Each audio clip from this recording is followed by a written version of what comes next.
للہ رب العالمین والصلاة والسلام علی رسول اللہ اما بعد۔ محترم بھائیوں، الحمدللہ آج کو ہمارے 14 روزے پورے ہوئے اور یہ 15ویں دن کے قیام اللیل تھی جو ہم نے ادا کی۔ رب العالمین سے دعا ہے کہ اللہ تعالیٰ ہمارے رکھے ہوئے روزوں کو قبول فرمائے اور باقی روزوں کے لیے صحت و تندرستی نصیب فرمائے اور ہماری عبادت کو قبول فرمائے۔ سبحان الذی، یہ 15واں پارہ، اس پارے کے اندر اللہ رب العالمین نے بہت ساری باتیں بتائی ہیں۔ چند آیتوں کی تفسیر اور خلاصہ بتا کر میں اپنی بات کو ختم کروں گا۔ یہ پارہ سورہ بنی اسرائیل سے شروع ہو رہا ہے۔ بنی اسرائیل حضرت موسیٰ علیہ السلام کی قوم کو کہتے ہیں۔ ہمارے نبی جناب محمد صلی اللہ علیہ وسلم کے آنے سے پہلے تک خیر امت بنی اسرائیل کہلاتی تھی۔ خیر امت کا لقب بنی اسرائیل کو ملا تھا۔ اسراء اور معراج میں اللہ کے نبی صلی اللہ علیہ وسلم نے بیت المقدس میں سارے انبیاء کو امامت کروائی۔ گویا یہ ایک پیغام تھا کہ اب سے سارے نبیوں کی شریعت منسوخ ہو گئی، محمد صلی اللہ علیہ وسلم کی امامت چلے گی۔ محمد صلی اللہ علیہ وسلم امام ہے، آپ کی امامت چلے گی، باقی سارے منسوخ ہو گئے، مقتدی بن گئے۔ چنانچہ بنی اسرائیل کو خیر امت کے اسٹیج سے نکال کر امت محمدیہ کو رکھ دیا گیا۔ امت محمدیہ اب خیر امت ہو گئی۔ بنی اسرائیل کی بہت ساری برائیوں کی وجہ سے اسٹیج سے وہ نکل گئی، امت محمدیہ اسٹیج پر چڑھی۔ اور اللہ تعالیٰ نے یہ کہا کہ ان جیسی عادات اگر امت محمدیہ میں بھی آ جائے تو کوئی بعید بات نہیں کہ ہم بھی ان کو اس کو اتار دیں۔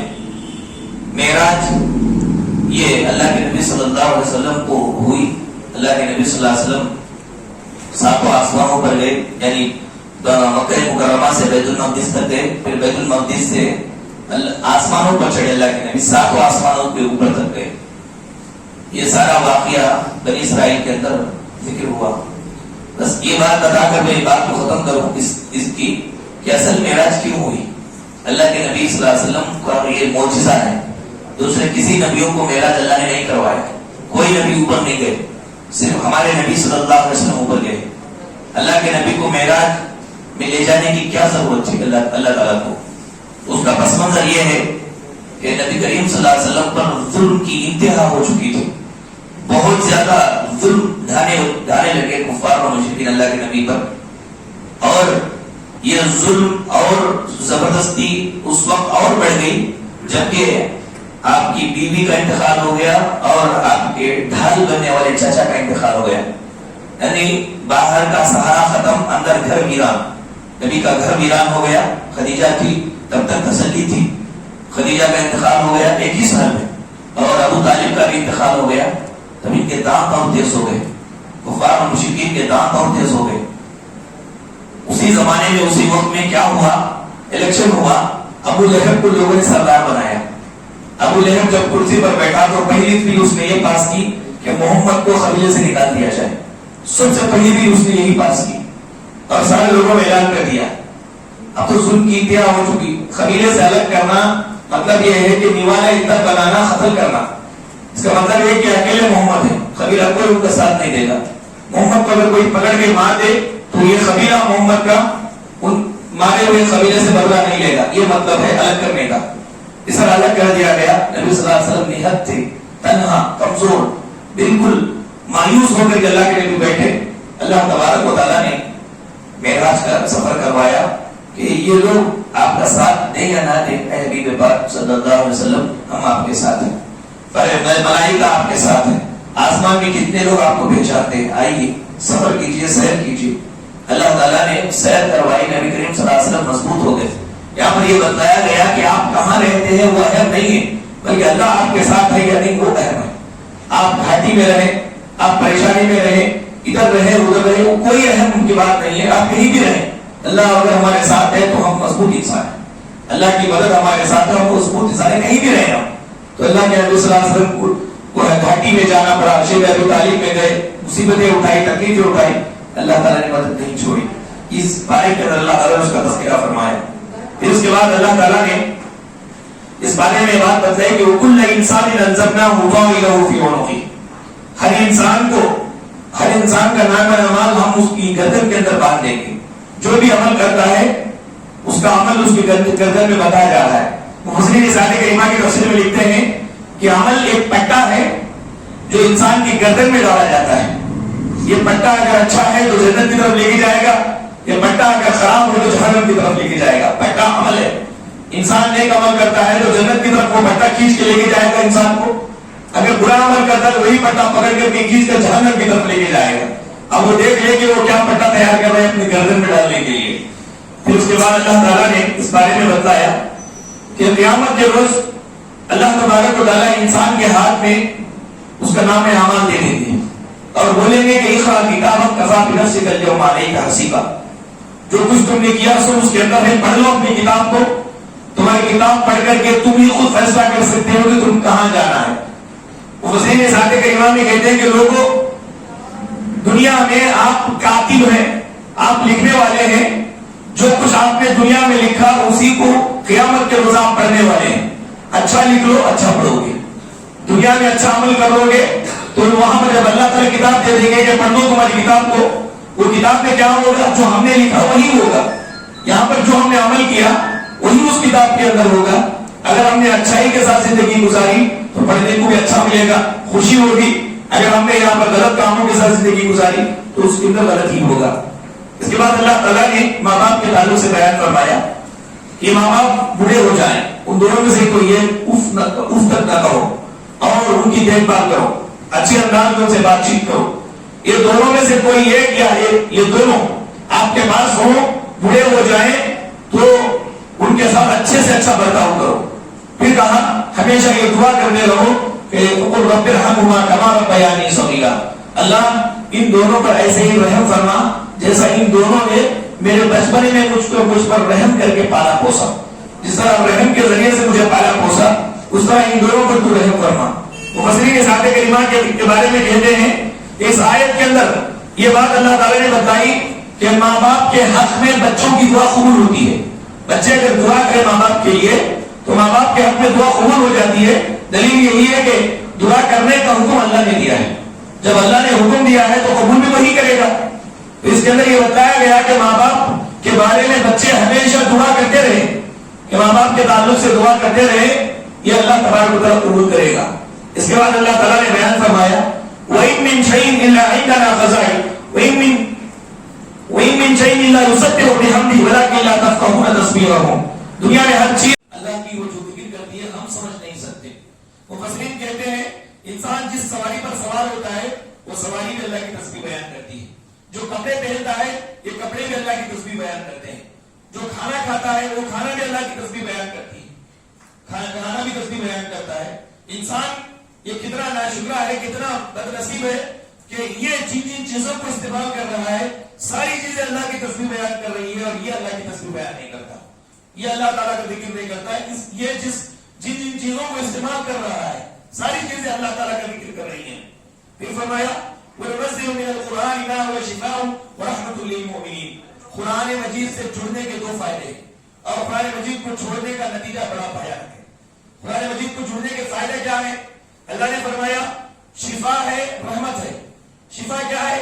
انسان بیمار ہو گیا اور اس کو علاج کروایا گیا، علاج کرانے کے بعد وہ اچھا ہو گیا، لیکن وہ بیماری کے وقت میں جو طاقت اس کی ظاہر ہوئی تھی، ظاہر ہونے کی وجہ سے کمزور ہو گیا. اچھا تو ہو گیا، کمزور ہو گیا. یہ ہے شفا. قرآن مجید کے ذریعے سے اللہ اس کو شفا دیتے ہیں. بیمار اگر ہے تو بیماری سے شفا مل جاتی ہے.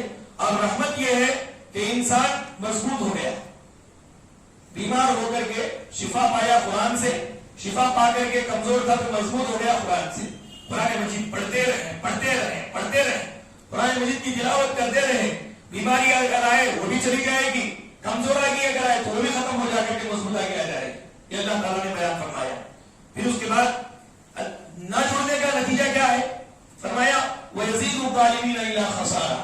قرآن پر ظلم کرنے والوں کو یہ ہی نقصان ہے کہ وہ خسارے میں ہی خسارے میں رہتے ہیں، نقصان ہی نقصان میں رہتے ہیں. یزید کا لفظ بتاتا ہے کہ نقصان ان کا زیادہ ہوتا رہتا ہے. یہ کہ نقصان ہونا، یہ کہ نقصان ہوتے رہنا. نقصان ہونا اور نقصان ہوتے رہنا میں فرق ہے. نقصان ہونا ایک بار نقصان ہوا, پھر اس کے بعد تلافی ہو گئی, سمجھ گیا آدمی.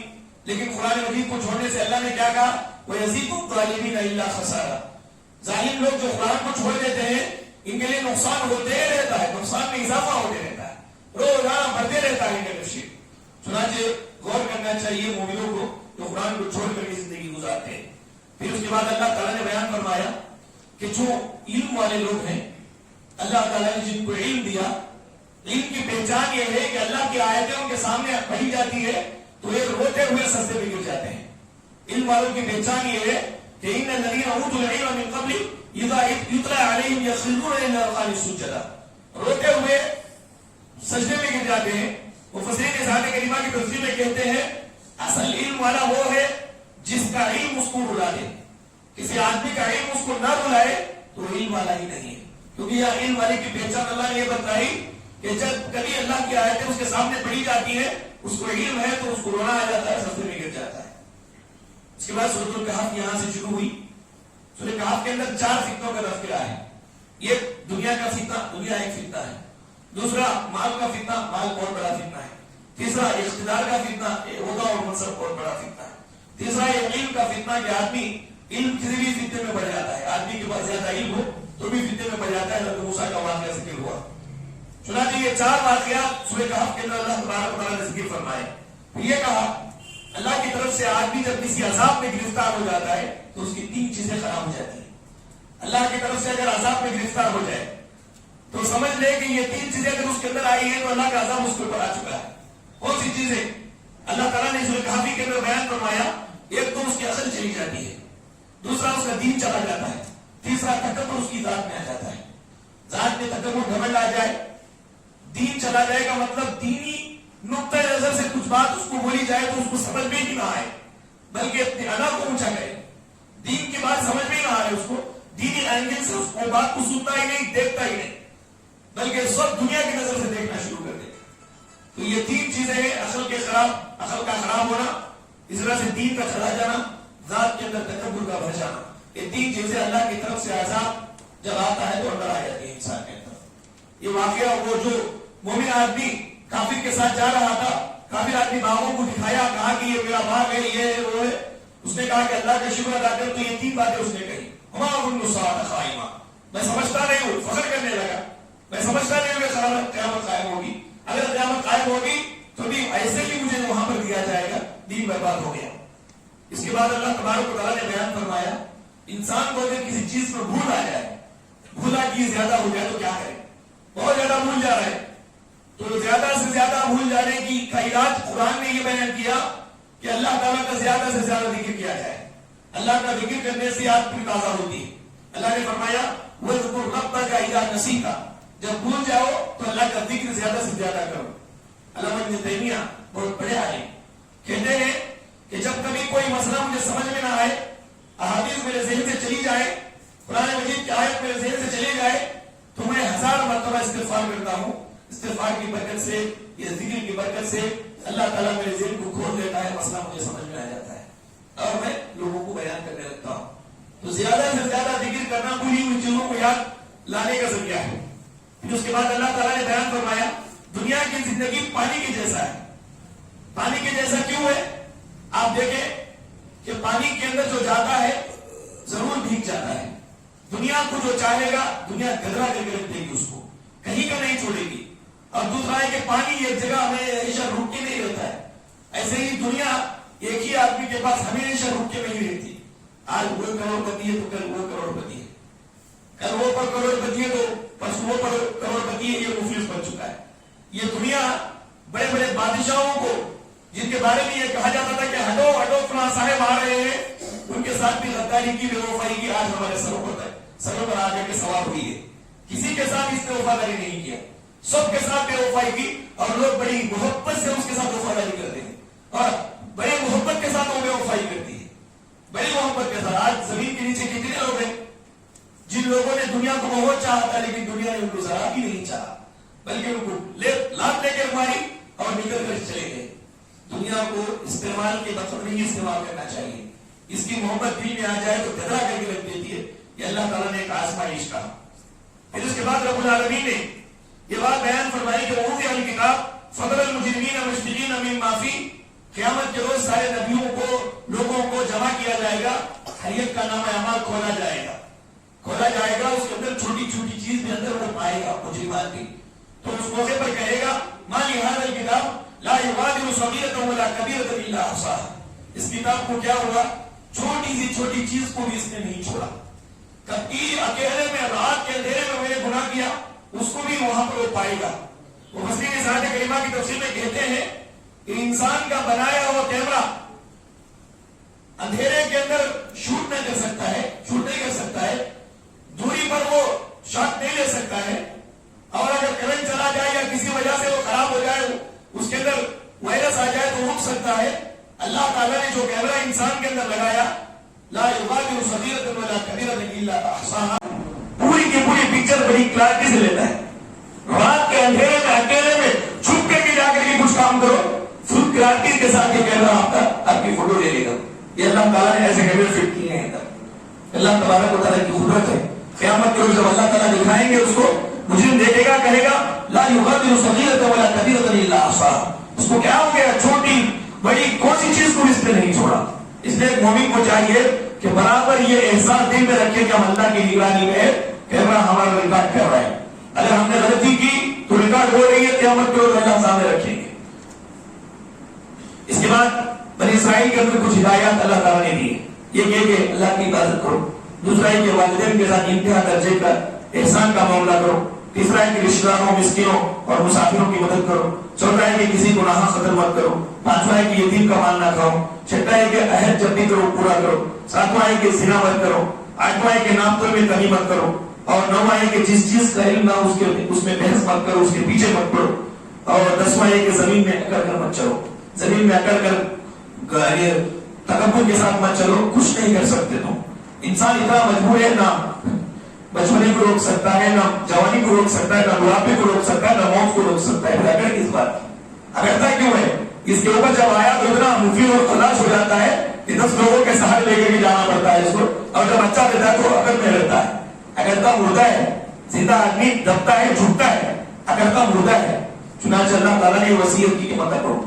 پھر اس کے بعد سورہ کہف کے اندر بڑی فضیلت سورہ کہف کی بیان ہوئی کہ شروع کے 10 آیات اگر کوئی آدمی یاد کر لیتا ہے تو دجال کے فتنے سے محفوظ رہتا ہے. ایک جمعہ پڑھتا ہے تو دوسرے جمعہ تک خاص نور اللہ تعالیٰ اس کو دے دیتے ہیں. یہ اس کے بعد حضرت موسیٰ علیہ السلام کا واقعہ ذکر ہوا. 15ویں پارے میں کچھ ہے، 16ویں پارے میں تھوڑا زیادہ ہے. انشاءاللہ 16ویں پارے میں موسیٰ علیہ السلام کا پورا واقعہ وہاں پر ذکر کیا جائے گا. اللہ تعالیٰ سے دعا ہے کہ رب العالمین ہم تمام لوگوں کو قرآن مجید کے احکامات کو سمجھ کر اس پر عمل کرنے کی توفیق عطا فرمائے. اللہ تعالیٰ ہماری عبادت کو قبول فرمائے، ہمارے روزوں کو قبول فرمائے، اور یہ وبائی امراض سے اللہ تعالیٰ ہم سب کی حفاظت فرمائے. اور جو لوگ اس میں ملوث ہوئے ہیں اللہ تعالیٰ ان کو شفاء کلی نصیب فرمائے، صحت کامل عاجل نصیب فرمائے. آمین. وآخر دعوانا الحمدللہ رب العالمین. سبحانک اللہم و بحمدک، اشہد ان لا الہ الا انت، استغفرک و اتوب الیک.